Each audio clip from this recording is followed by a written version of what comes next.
Hey, 2022 is coming up, and I want to inspire you for the whole year. I don't want to inspire you for just today.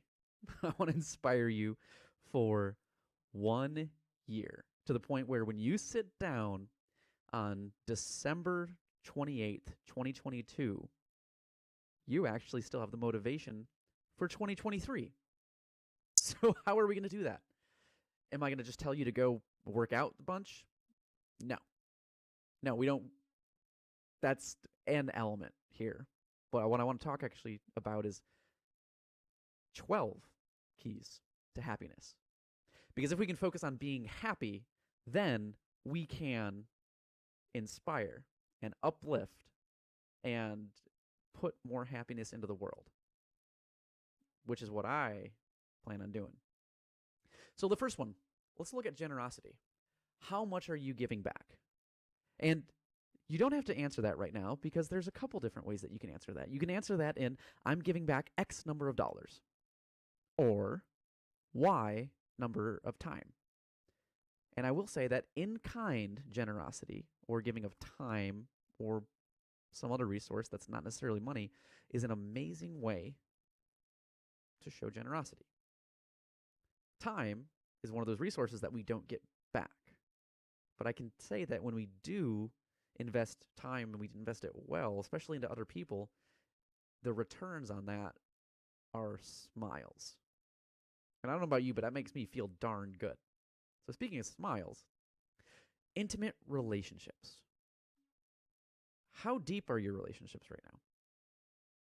Are your relationships to the point where you can be vulnerable and you can drive conversations, tough conversations? Are you deepening your relationships with other people? Maybe you are. Maybe you're doing a great job at it. Are you driving deeper relationships with people that are important to you? Because sometimes you drive relationships to people that are less important to you than they should be. This is a tough one, because oftentimes relationships are kind of one of those big parts of happiness. How much time in nature do you spend? Are you going out and finding green space? Or if you're in Arizona, brown space. How much time are you actually spending in nature? This one for me, again, resonates so strongly, and I love time in nature. It makes me feel good. I'm not spending enough time in it. Oftentimes, at least recently, the majority of the time that I spend in nature is exercising. And we all know that exercise releases good chemicals like serotonin. I'm trying to remember the other ones, oxytocin, probably a couple other ones. Sorry, I haven't taken anatomy in a while. But we also know that it reduces cortisol, stress hormones. So you literally get the good while getting rid of the bad, which is twofer is pretty nice. Finding time to do that can be challenging. And then also finding time to exercise in nature can be even harder. But when you can kind of do those two things at once, boy, it makes life easy. And then when you are out there, or even when you're not, are you taking the time to stop and smell the roses? To literally just pause and breathe? Now, I'm not just saying that, for an instance every day, right? That's a good metric. It's a good discipline. I stopped, I breathed, I took in the world around me. Mindfulness. But are you also taking the time to pause and breathe and reflect on your career, on where you are professionally? Are you taking the time to really reflect and understand where you've been, to help understand where you're going to go? And if you're doing that, then you're probably starting to identify some places that you could increase your own learning. So that's where I say pliable mind. Are you continuing to learn? Are you continuing to push the bounds of your own knowledge? That is fun to watch. Because when you do sit down with, people that have been retired for a while, the fun ones to sit down with are the ones that are continuously to learn. Maybe you're teaching them a new game. That's where I want to be. I want to continuously learn. And I can say that it feels good when you do have answers to questions. You shouldn't have all the answers to all the questions. But continuing to learn, continuing to grow means you're progressing. And that feels good too. So are you progressing towards your goals? What I'll say is that for me, I don't just set up my goals for the week or the month or the year or 5-year plan. What I actually like to do is I like to sit back and look at where I'm going to be in the year, not 2021 or 2022. I look at where I'm going to be in the year 2100. And then I backwards plan from there to where I am now. So we'll say an 80-year plan, and then we go backwards. What's my 10-year plan?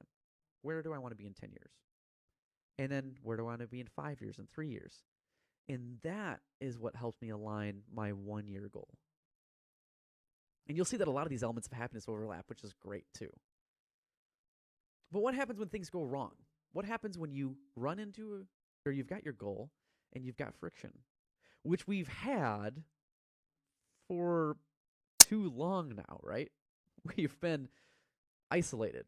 We've been constricted to our own place. We've not had the ability to, for much of the time, go out and continue the relationships with the people that we want physically because we're all cooped up.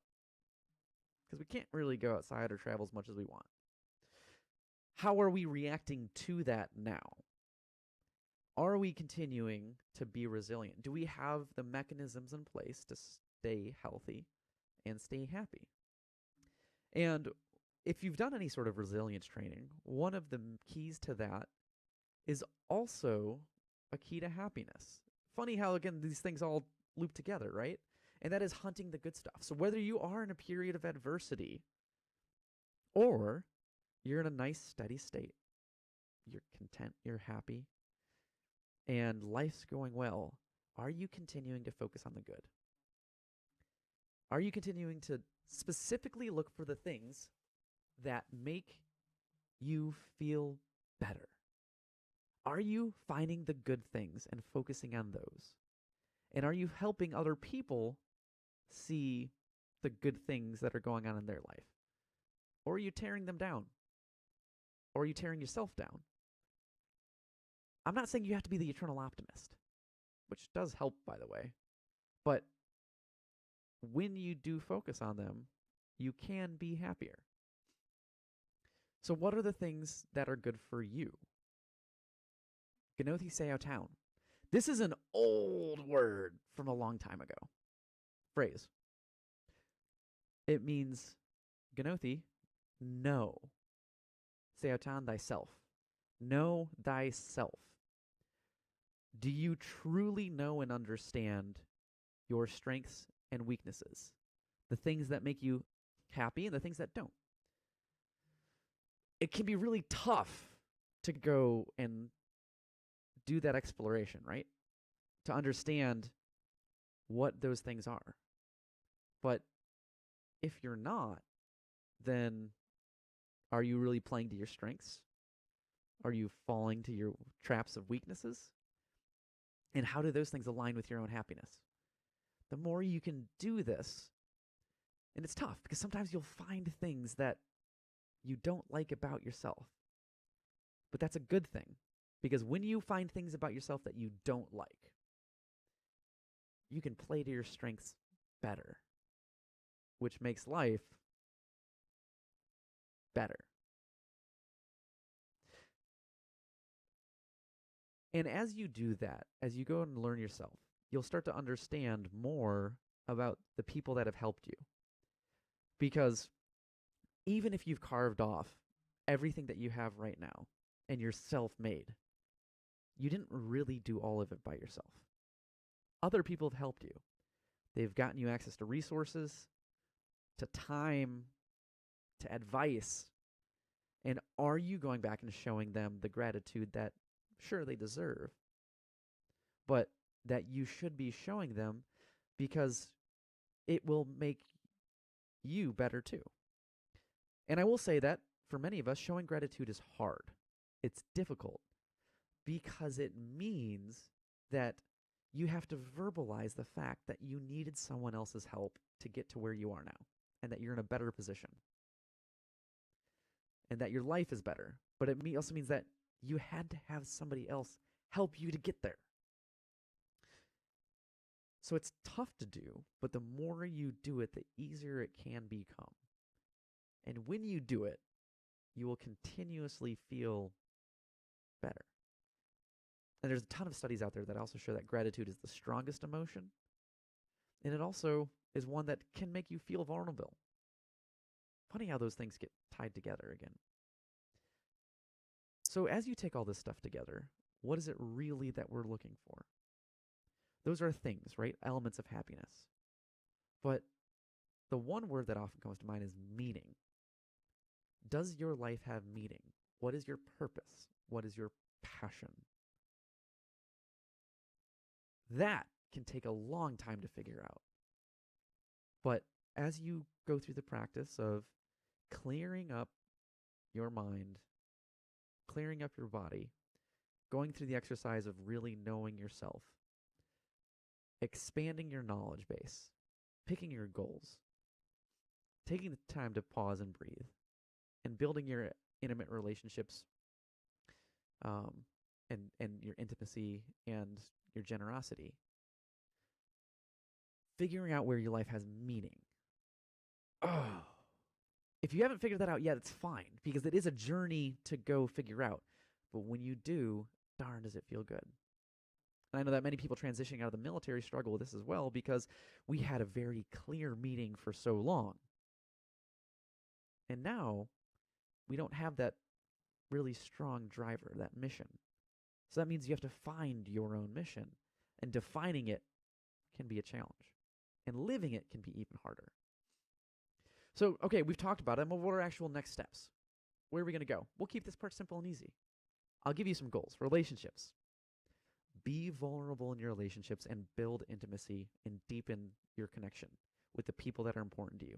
And make sure you're doing it right, because oftentimes we tend to get clogged and spend time in deepen relationships that aren't the effective relationships that we need to move forward on.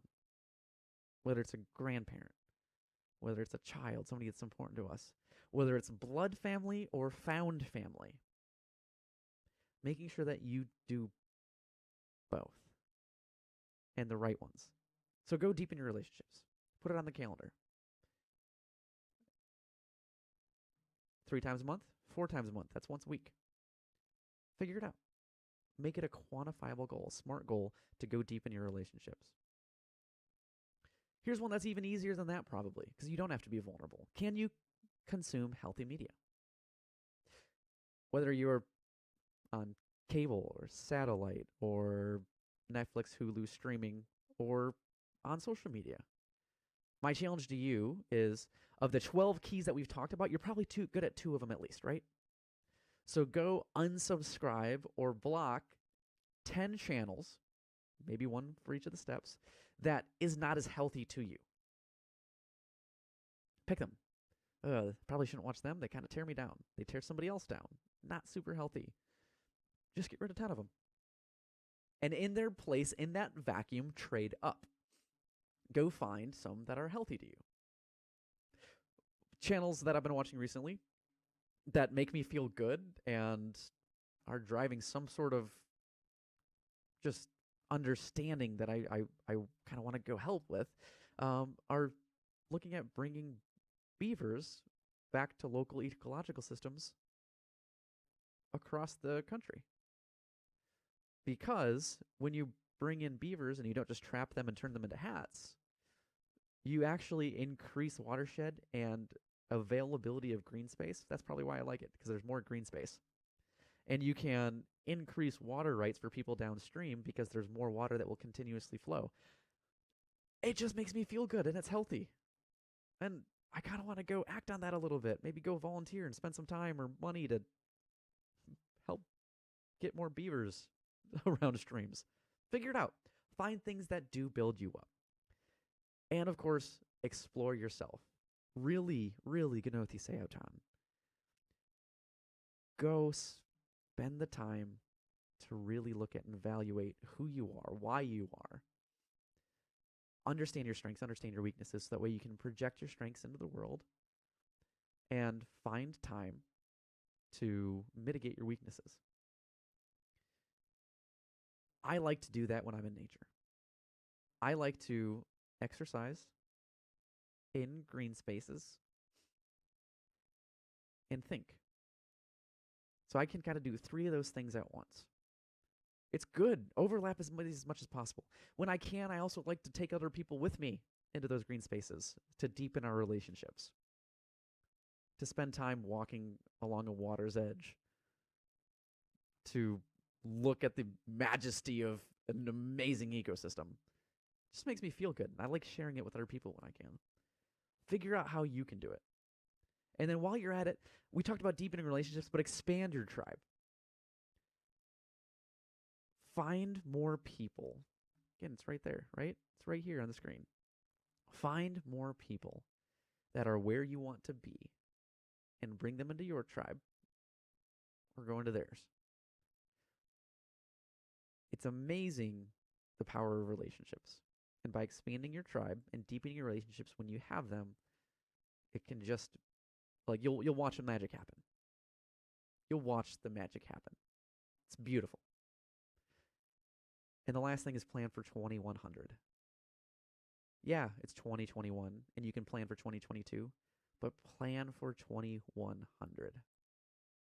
When the fireworks go off, where are you going to be, and with whom are you going to be? And that will define a lot of the other work that you do. So as we get into 2022, what I want is you to be happy. I want you to be happy, and I want the people around you to be happy. So go dive into some of these pieces, right? Some of these keys to happiness. I'll be the first to admit that I'm not great at all of them. In fact, if you were to do a quantitative assessment on these 12 elements on me, you'd find that, I don't know, maybe I'm a C student, or maybe I'm just being overcritical of myself. But when we have the knowledge, we've got the power to do something about it. So go plan for 2100. Increase your happiness and increase the happiness of the people around you. Why not? Right? Let's find that meaning. Let's find that purpose. And that's what I want you to do. So have a great day. Have a great 2022. And have a great 2100. Happy day.